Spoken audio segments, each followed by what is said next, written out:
Hello, and it is time to breathe again on the latest Breath of Fresh Air webcast, streaming live on YouTube, Facebook, and Twitch. I apologize for the 1 second delay. Looked like a black screen there. I wasn't able, well, actually, I forgot that I wasn't actually showing in the picture. So here I am, and you see me, Charles. I am by myself for the time being.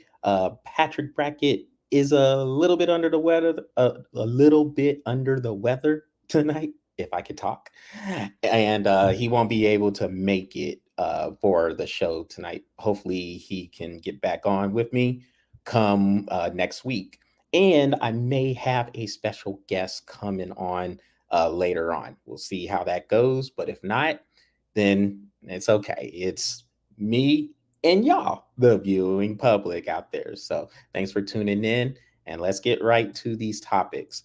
So we'll start with the NBA Finals previews. So your matchup is the Golden State Warriors out of the Western Conference against the Boston Celtics out of the Eastern Conference. Uh, the Warriors, they were the third seed in the West this year, but they got everybody back healthy. Steph Curry has been healthy pretty much through the year, with the exception of the foot and ankle injury he had late in the regular season. And Clay Thompson is back, and we're seeing how he's getting back into form. We know what Draymond Green's about. They have a good supporting cast, young guys like Jordan Poole and Andrew Wiggins and Kevon Looney. These guys have started to give a good compliment to the nucleus that has been formed with Curry, Thompson, and Green through the years. And now here they are with a chance to win a championship, which really, if they're able to do it, it would come full circle because you have this Warriors squad. You said that nucleus with Curry, Thompson, and Green. Of course, they won the first title in 2015. They almost had one in 2016. And then they had Kevin Durant come to the squad. They won two more. And then they went through some tough times. Everybody in that core got injured for a good amount of time. But here they are back together again. And now they have a chance to win their fourth title in less than a decade. As for the Celtics, this core has also been together for a good little bit. You have, we'll go with the core of Jayson Tatum, Jaylen Brown, and Marcus Smart. Here they are. This is their first trip to the NBA Finals. But they have been to three Eastern Conference Finals. They went in 2018, came up a game short against the Cleveland Cavaliers and LeBron James back in 2018. And then 2020 in the bubble, they were also in the Eastern Conference Finals, but they lost to the Miami Heat team they just beat to get to the NBA Finals back then in the Eastern Conference Finals. So now it's their third trip to the East. They've been through some battles, even though they're very young. You have Tatum, who's 24. Jaylen Brown, I think, is 24 or 25. Marcus Smart's around that same age. But here they are, battle tested. They got through the defending champion Milwaukee Bucks in 7 games, and then they beat the Heat in 7 games to get here to this point. So looks like a very, very good matchup to determine who's going to win this year's NBA championship, who gets to hoist the Larry O'Brien trophy. And for my picks, and I'll give you Patrick's pick as well. As a matter of fact, I'll give you Patrick's pick first because he was able to get this to me. He's been riding with the Celtics this whole time, and he's going to continue to ride with them. He has Boston winning in 6 games, and he wouldn't be surprised to see Golden State win it, but he has Boston in 6 games. I'm vice versa. I have Golden State winning in 6 games, but I wouldn't be surprised to see Boston win. I think it's going to be a really good series. Boston has they have some very good defense with them. They're very long and athletic at the perimeter with Tatum and Brown and Smart. We know Smart is, of course, the defensive player of the year this year. And then behind those guys, if any of the guys for the Warriors are able to get past them on the perimeter, then you have Robert Williams on the back end just gobbling up everything. Now we'll see how Williams is with his injury. His knee has been bothering him. So he's been off and on, in and out of the lineup. Sometimes he looks like the Robert Williams we've come to know, and other times he's looked like not even close to that guy because of the injury. So we'll see how everything turns out with the health. But one thing is for sure for Boston, they get some rest because going back to game 3 of the Bucks series, which was the conference semifinals, they have played every other day since that point. So now you get 3 days in between game 7 down in Miami, and you come out to San Francisco for the start of the finals, which is Thursday night. And that's as much rest as they've had. I'm sure they're loving the amount of rest they're getting compared to what they had been getting just resting every other day. And then at least up until game 3 of this series, which is going to be in Boston, then there's 2 days in between each game. So game 1 is Thursday night, game 2 is Sunday, and game 3 is Wednesday. So this is more rest than Boston's had anything to do with for a long time. So I'm sure they're loving that. The Warriors, they've been kind of chilling since Thursday when they took care and got the Dallas Mavericks out of the Western Conference Finals. So both teams should be pretty well rested and ready to go. It's definitely contrasting styles. Like I mentioned, Boston has great defense. The Warriors are rolling on offense, and they have the guys, especially with Steph and Clay, where they don't need the ball in their hands to be a big factor. They're very good about running around on screens, setting screens for other people. They're good with the cuts and the random cuts that happen. They are operating in a peak way right now. So it's going to be really interesting. It's contrasting styles. You can go on either side. You can say, well, Golden State hasn't seen a defense that's going to be as physical and get into them like Boston is going to bring to them. On the other end, you can say Boston has not seen the offense quite like what they're going to see with Golden State. So it's going to be really interesting to see how the styles match up. And they're both good on each side of the ball. I mean, Golden State can lock down on you as well as anybody at times. And we know Boston, they can score, they can get hot. They have dudes that can drop 40 on you really quick. So it's going to be a really good matchup. I look forward to seeing how Boston is going to play Golden State defensively. Are they going to continue to switch everything, or are they going to be more matchup oriented? Now, that's hard to do with Golden State's offense because of their ability to play without the ball. But it'll be interesting to see if, say, Marcus Smart stays on Steph Curry a little bit longer than maybe normal, or do they just continue to switch and get matchups to where if Smart gets picked off, does Jaylen Brown pick him up? Does Jayson Tatum pick him up? Or does Robert Williams come out? Or maybe it's Al Horford. It just depends on the matchup, but it's going to be really interesting to see how that goes. And then on the other end, can the Warriors find a matchup for Tatum specifically? Now, you would think that's probably going to be Andrew Wiggins who matches up with him a little bit more, but I mean, it's going to be just a great matchup. I think this is going to be a treat for the NBA Finals. I guess you can say it's an old team in terms of the Warriors because we know the Warriors have been in the national spotlight for a while now. But the way they have been able to battle back to get back to this level is very interesting to see if they can finish this off. And then for Boston, this young team, people were throwing dirt on them. People were saying Tatum and Brown could not play together, and they stuck it out. They got the new coach, Ime Udoka, his first year coaching, and here they are in the finals. And of course, you have Steve Kerr on the other end. Should be a wonderful coaching matchup as well, matching X's and O's with those two coaches. But yeah, I still think Golden State has a little bit too much for Boston, and they will win this series in 6. But again, would not be surprised at all to see Boston get their first ring. Well, the first ring as this group, the first ring since as a team, the Celtics. It will be the first since 2008 when they won with Doc Rivers coaching, and of course they had Paul Pierce, Kevin Garnett, and Ray Allen playing together. So should be fun, should be great, and I look forward to a long series full of X's and O's, switching up matchups. It's gonna be fun. So with that, of course, when you get into the finals, you have legacies. You have legacies that can be determined. So let's start with Steph Curry, who, if the Warriors are to win this will be their fourth ring. It will be Curry's fourth ring. And of course, with Thompson and Green as well, it will be their fourth championships if they're able to finish this off.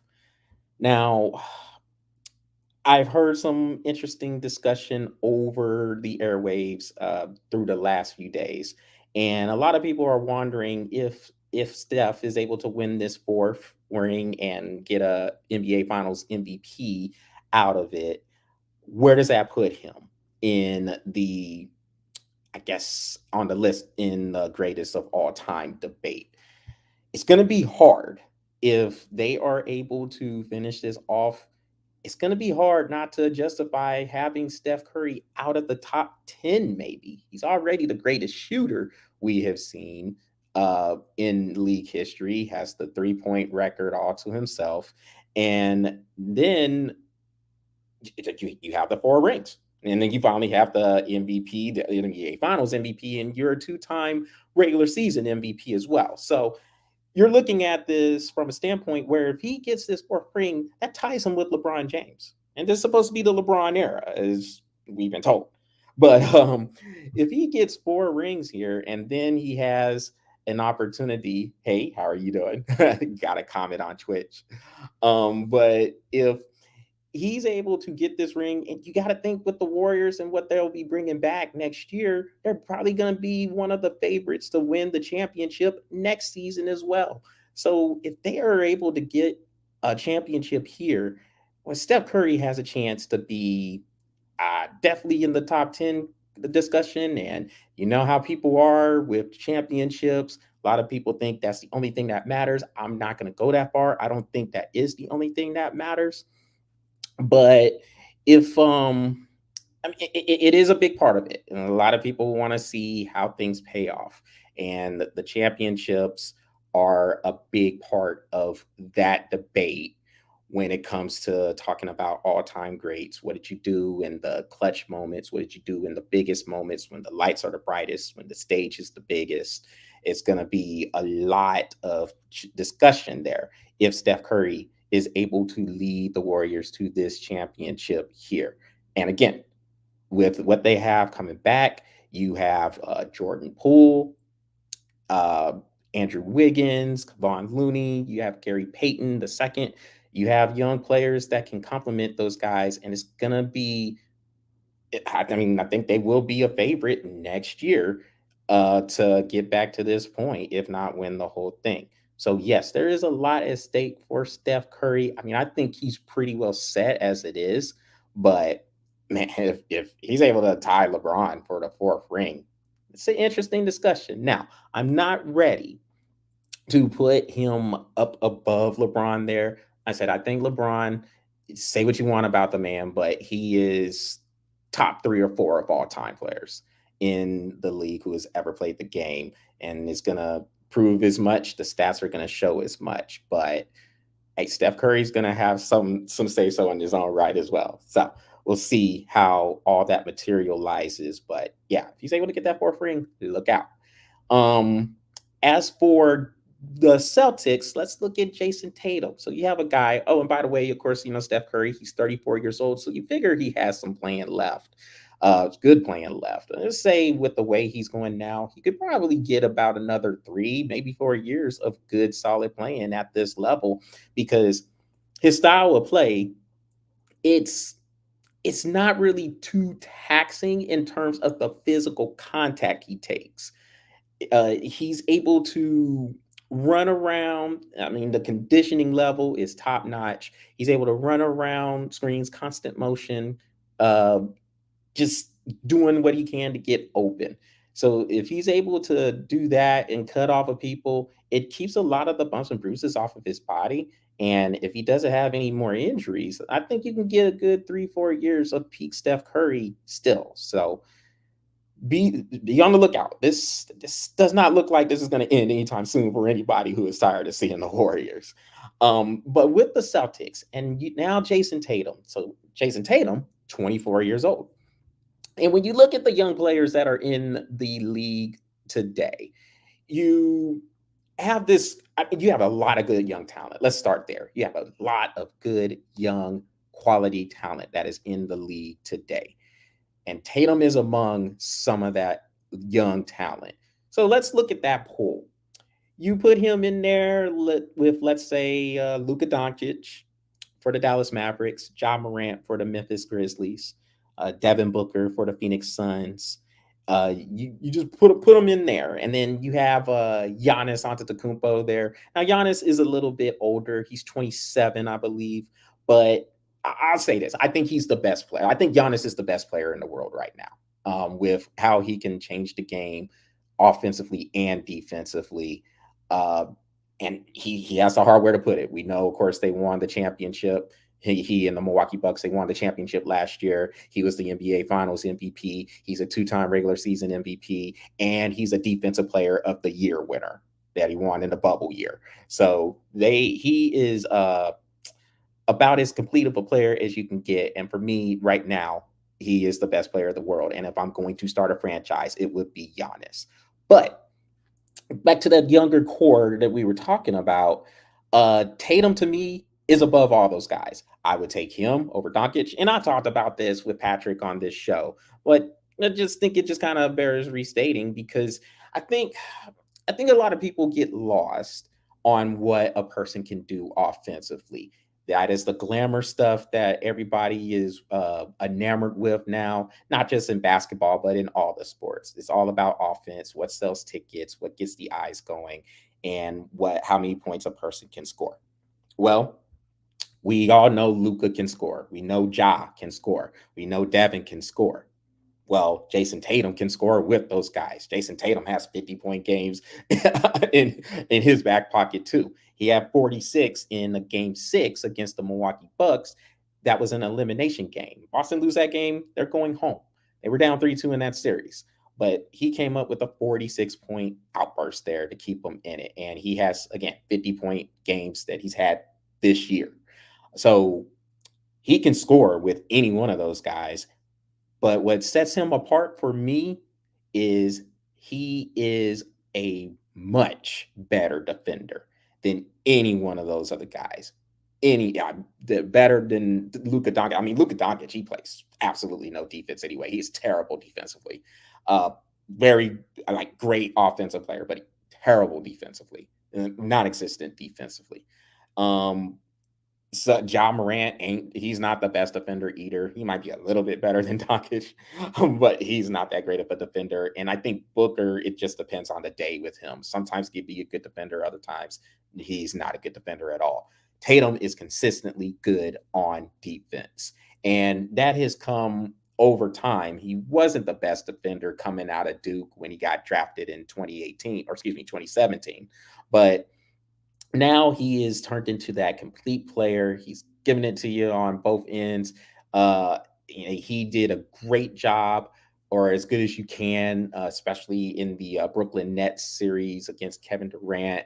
And I mean, in Miami, he was pretty good in there. But I mean, hey, Jimmy Butler, we'll get on him in a minute. But I mean, Jimmy Butler was just he was great in that series. So but Tatum consistently is a good defender. And I think because of the consistency he shows on defense, he is definitely on my top list of those younger players. I would take him over any of those other guys because he is the more complete guy, the more complete player out of all those. So always, always, always, if you're going to ask me, give me the more complete player because it is not just an offensive league. In basketball, you're playing consistently on both ends of the court almost equally.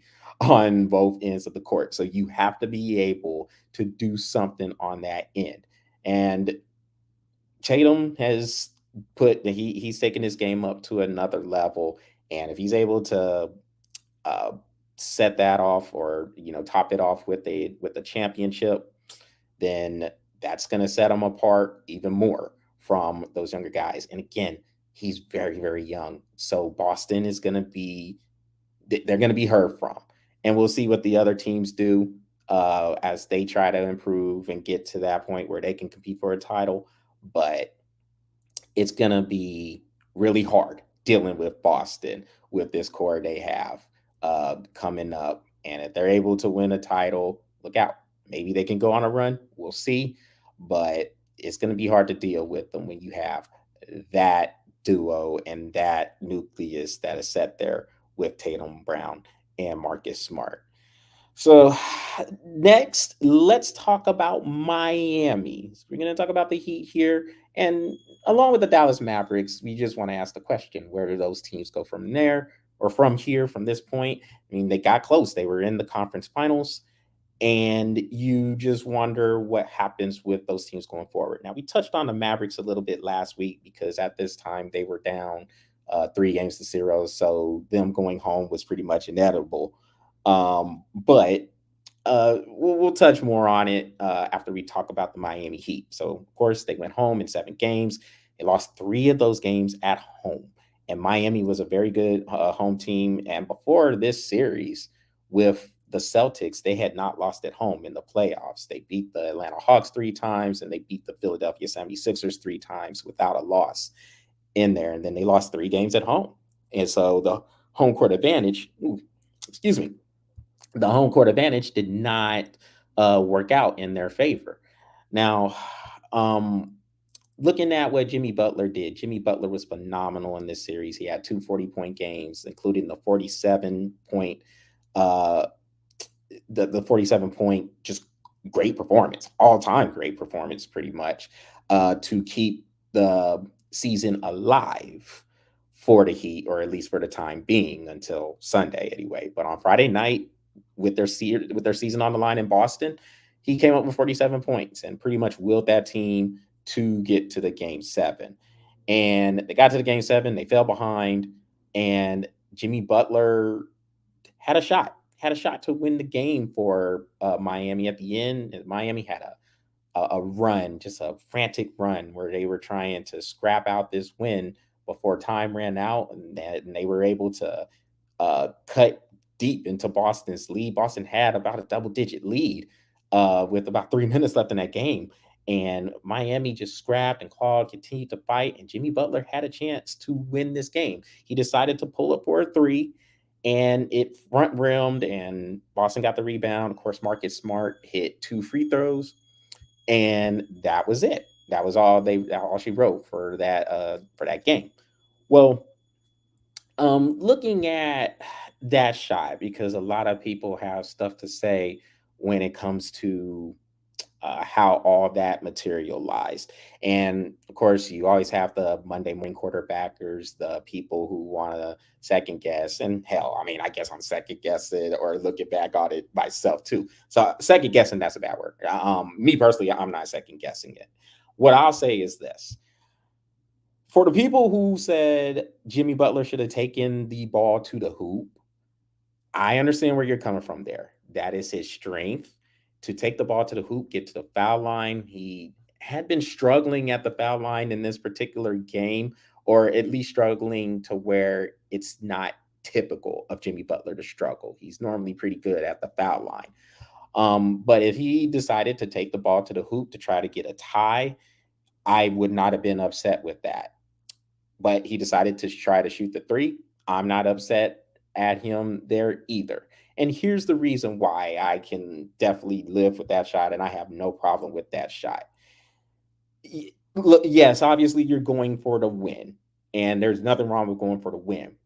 But given the situation Miami was in, Jimmy Butler had played 48 minutes. He played all the minutes in game 7. So you're not really trying to deal with the overtime if you can end it in regulation. And he had a shot to do that. Also, they got a rebound and they were pushing the ball up the hoop. So they wanted to keep the pressure on Boston, didn't want to call a timeout, didn't want Boston to get their defense set. They wanted to try to catch them off guard because Boston was scrambling. They couldn't get any quality shots in those last few minutes. Jayson Tatum was not getting any touches there. He didn't take any shots in those last couple of minutes, which is really crazy to me because, again, this is an elite scorer we're talking about, but he wasn't taking the shots. Marcus Smart was taking the shots. Good player, but if I have Jayson Tatum or Jaylen Brown on there, I'd rather him take the shots than Marcus Smart. Just saying. But he was not able to get any shots off, and the Celtics were just struggling to run offense down the stretch. And while that was happening, Miami was putting together just baskets, just getting baskets, body blows here, body blows there. Max Strus hit a huge three to bring them within two. And now you got Boston on the ropes. They're trying to scramble, they're trying to find people. And Jimmy Butler got a shot. He took it and he missed it. Those are the breaks sometimes. But hey, you live with those decisions. Jimmy Butler, he's a guy, he's going to go for that win. Even though he's not the best 3-point shooter, he went for the win, and I can't fault him for that. So you won't hear me if you're on that camp of saying he should have went to the basket. I can understand where you would say that, but don't come to me if you think I'm going to agree with y'all there. Again, I can understand what you're saying, but I like the fact Jimmy Butler did take that shot because, again, he played 48 minutes. You're not trying to deal with no overtime. If you can end it, if you have a chance to end it and send your team to the NBA Finals, you take that shot. But Jimmy Butler was phenomenal in this series. And there's a lot of people. There's been a debate about Jimmy. Where is he at in terms of the best players in the league? I never looked at Jimmy Butler as an elite player, but he's a very good player who has elite moments, who is very capable of elite moments, and he has shown it throughout this run. We saw the run he went on with the Heat in the bubble a couple years ago in 2020.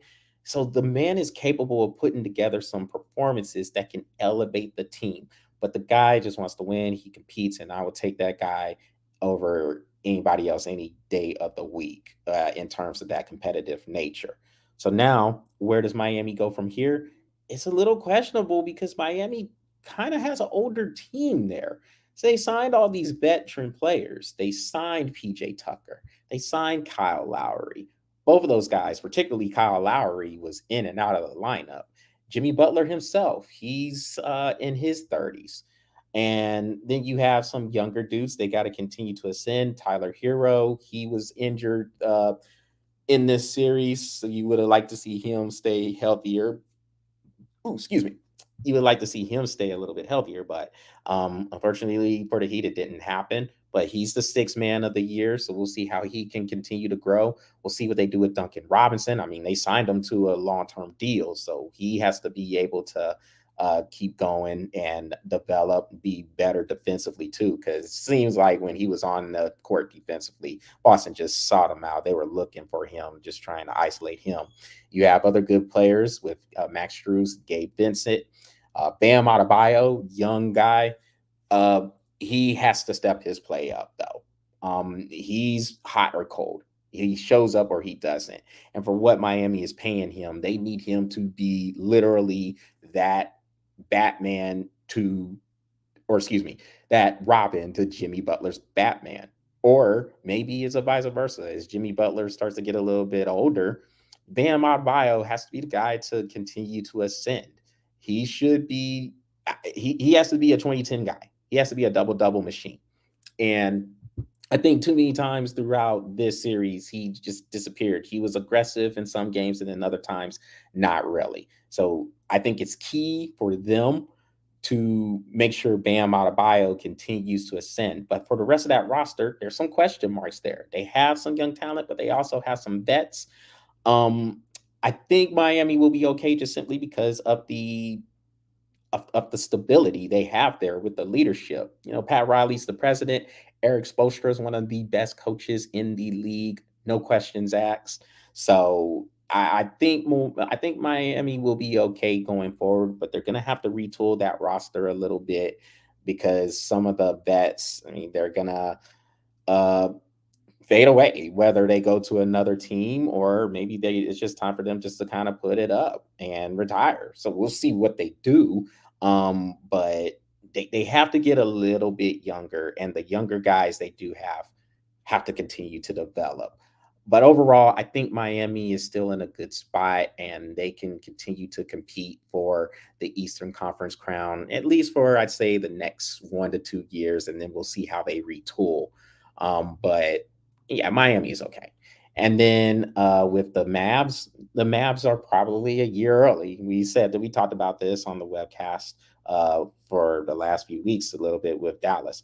They're probably a year early, if not 2 years early, where they got in the Western Conference Finals. Nobody expected them to be there. They were supposed to get handled by the Phoenix Suns, and yet they took them to 7 games and absolutely smashed them in a game 7 in Phoenix.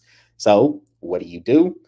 Then, well, I think there's Dallas's cap situation isn't the best. So what you're looking for with Dallas is to retool the roster a little bit. You don't need a whole bunch of switches, but you have to be able to get a big guy in there to give them some height inside. Dwight Powell is not the answer for center. That's not going to work. So you have to get somebody in there, just someone solid. You don't need a guy who's going to come in there and give you 30 and 15. But maybe you can get a guy who can give you a solid 10-10 or 15-10 rim run, be set up by Doncic with some assists and protect the rim. You get a guy like that, maybe it's a DeAndre Ayton. We'll see. Now, DeAndre Ayton, I think, is a restricted free agent, which means if somebody tries to sign him to an offer sheet, the Suns can match it and keep him there in Phoenix. But I don't know how good that situation is with DeAndre Ayton and the Suns. They weren't happy because the lack of a contract extension, and now the way this season ended, it doesn't look good. I mean, look, I would make an argument that Dallas and Memphis and some of these other younger teams, they might be in a little bit of a better situation than Phoenix, because you look at you have Devin Booker there, and you have some other players there with like Mikal Bridges, but Chris Paul, aging player. I mean, I know he's signed for a couple more seasons, but really, what else are you going to get out of Chris Paul besides a good regular season player? It just seems like he runs out of gas and then chokes it out in the playoffs. And then we don't know if DeAndre Ayton is going to be there. So Phoenix has some question marks. Dallas, not really. They just have to re-sign Jayson or Jalen Brunson, and that gives them a guy that can continue to run some offense if Luka's not necessarily going. And then you can get a big man, and then if you can get someone, now I'm not saying these guys are out there, but if you can get somebody similar to a Bradley Beal or CJ McCollum, one of those types of players, not necessarily them, but one of those types of players who can operate without the ball and catch and shoot and give you 20, 25 in a hurry. If you can get somebody like that and team it with Luka, then that would be awesome. But again, it starts with Luka first. He has to get better defensively. He's 23 years old. He's very young. Lots of talent there, and he has a lot of growing to do. Very good player, offensive player, but he has to get way, way better defensively, and he has to learn how to play off the ball as well. And now, remember, we were talking about that with Trae Young last year, and when Trae Young and the Atlanta Hawks made the Eastern Conference Finals. And we asked the question, hey, what does Trae Young have to do to get better? It's pretty similar to what Luka Doncic has to do. He has to learn how to play without the ball a little bit and be able to move without the ball instead of just passing the ball and standing there expecting to get it back. So he has to be a lot smarter about how he does things. He has to be in better shape, make sure he's better condition. I'm not saying Luka's ever going to be the most chiseled physical specimen out there, but he just has to be in a little bit better shape. Maybe slim down a little bit and just just be in better shape. Be able to keep up a better pace, because with Dallas, everything's kind of slow with him. Everything is just kind of just just kind of pondering. It's not a whole bunch of pace in this league with all these younger teams in there. You have to be able to play with a little bit of a faster pace. Nothing wrong with playing with the slow, deliberate pace, but with Luca having the ball, it can stick sometimes, and it's not really uh, it doesn't work out for the long term because if people know Luka's going to have the ball in his hands all the time, when you go through these series, teams are just going to zero in. They're going to slow it. They're going to take him away. And if the other players aren't in any type of rhythm, then it's just not going to work for them. So if Dallas can do those things, maybe get a big man who can protect the rim and rim run, give you 15 and 10, 15 points, 10 rebounds, or a guy like similar to Bradley Beal or CJ McCollum, someone who can catch and shoot and doesn't need the ball in their hands to operate at peak levels, then I think Dallas will be ready too. But either way, just to sum it up, the Heat and the Mavericks, I think they're in very good situations. They just need to improve upon what they're doing. And don't be surprised if you see them back in this situation, in this in this area of the conference finals come next season. Next, let's get into a little bit of baseball talk. So, um, let's talk about Gabe Kapler. Gabe Kapler is the manager of the San Francisco Giants, and he says he's not going to be present for the national anthem when that is being played until this country, in his estimation, uh, just gets better overall. And I'm paraphrasing here, but basically he's saying he's not happy with the direction the the country is taking right now. So, um I've heard people, of course, they compare what Kapler is doing to what Colin Kaepernick was doing and him taking the knee during the national anthem a few years ago. Now, I don't I, I think what Kapler is doing this should get more attention. Maybe it's because it is baseball, and with it not being football, we know football is king in this country. But um, it's kind of interesting because I haven't heard a whole bunch about it. I've heard it talked about on some of the radio shows, a few of the TV shows, but not in great detail. So I think what Kapler is doing. Look, listen again, the whole protesting thing, I don't have an issue with that. I am in the military, or I was in the military, and look, I fought for those rights. I fought for those rights for people to protest. So I'm not gonna have an issue with them protesting. But the thing is, if you're going to protest, you just hope some actions from the Congress members comes from it. So hopefully something will happen to where we can get some things going. Now, Kapler's actions are stemming from the tragic mass shooting that we had in Uvalde, Texas, where um, 19 kids and two teachers were killed, and it's so just beyond sad, and it's just it, it's the latest of what we've been going through in this. Yet we have to grieve, and then we're angry about what's happening, and then we talk about things getting in place in terms of doing something about the gun laws or whatever the case, but then we just kind of end up to where we started. All I know is this: yeah, thoughts and prayers are good, but it's not going to fix anything. And most of all, it's not going to bring the people who have been lost in these mass shootings back. All I know is this, and I really appreciate Gabe Kapler. I'm very supportive of him doing this, just like I was when Colin Kaepernick took his knee. And anybody who's going to speak out on the direction of this country, because we need to speak out on this country's direction. We need to get off our high horse as a nation because um, people want to act like we don't have issues and like this country is so great. And look, I am as American as anybody else. I mean, I love this country, but I'm just like Kepler, really. I don't like the direction it's taken, and there's a reason why people are moving out to live in other places. Um, we have some things we need to fix, and these mass shootings, that's not normal. That should not be classified as normal behavior. That is that's terrible behavior. And this should not be looked at as something that we just accept that is going to occur.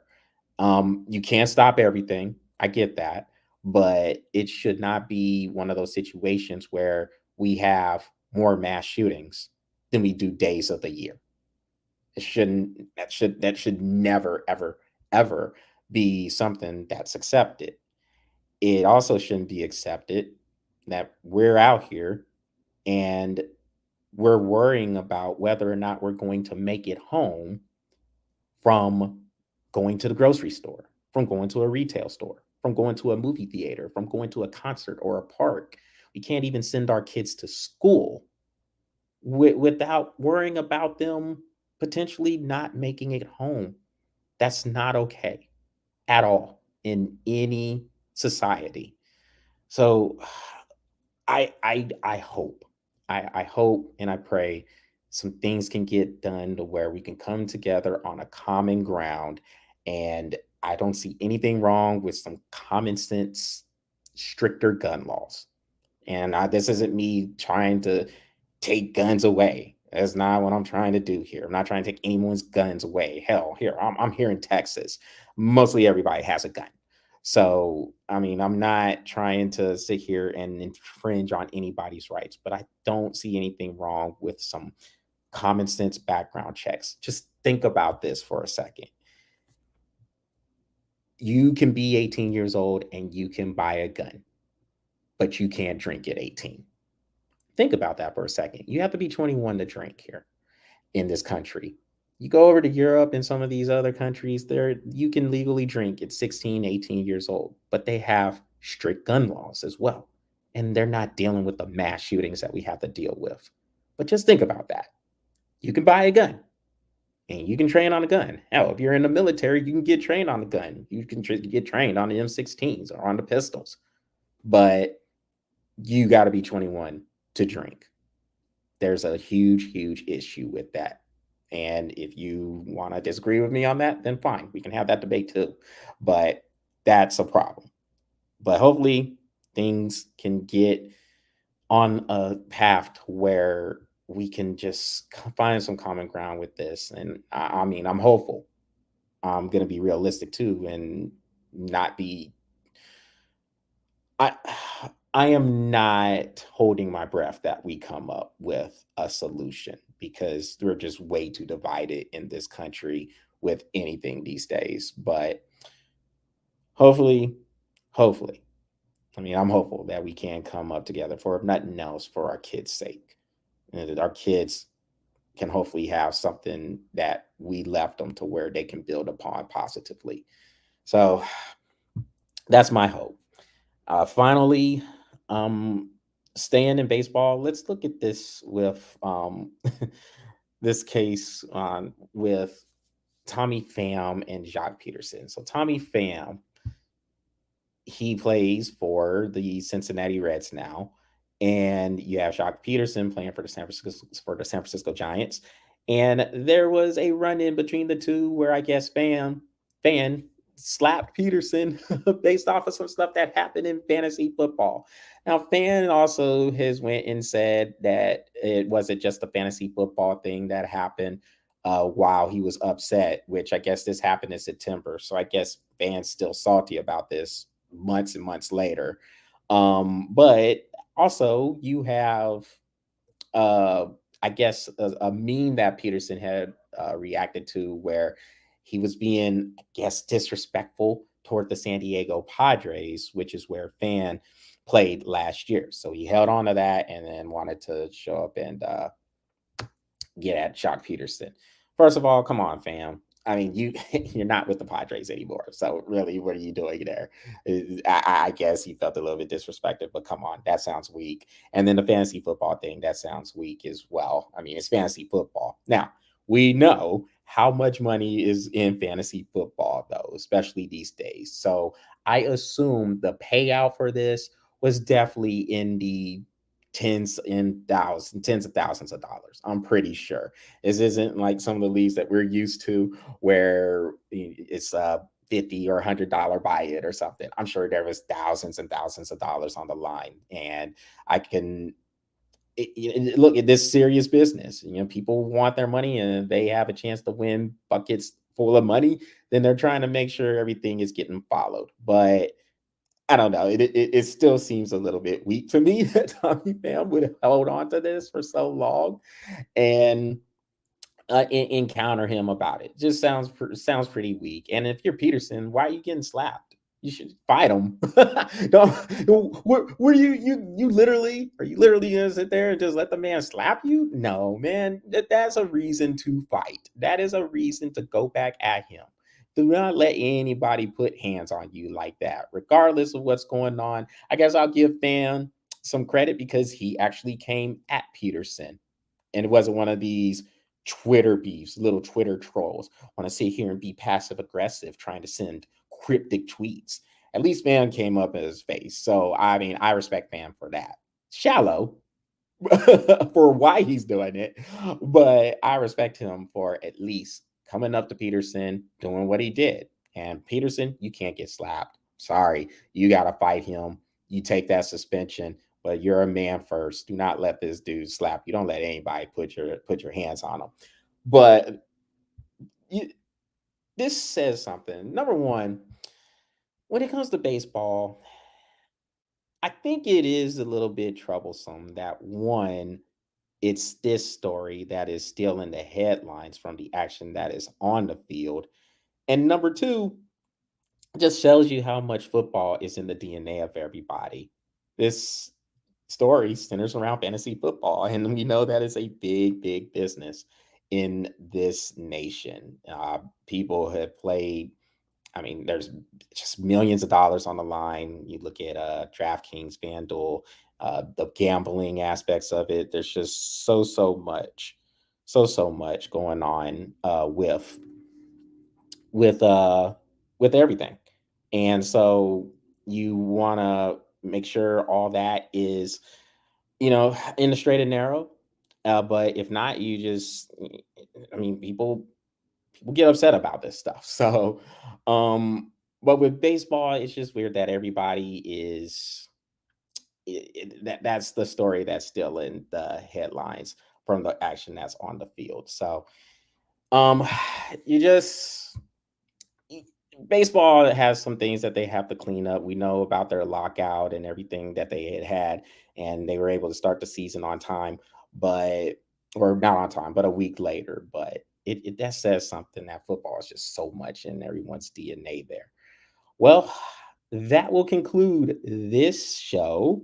And that does it for the Breath of Fresh Air webcast. That's what I am breathing on. So, y'all make sure y'all check out the Breath of Fresh Air YouTube channel, smash that subscribe button, and keep the lights coming on the Breath of Fresh Air Facebook page. Um, we will talk later on this week. Hopefully, Patrick comes back on with me. And for all y'all, thanks for tuning in and take care. Have a great rest of the week. Look out for each other, take care of each other, and let's hold those loved ones closer. All right, take care.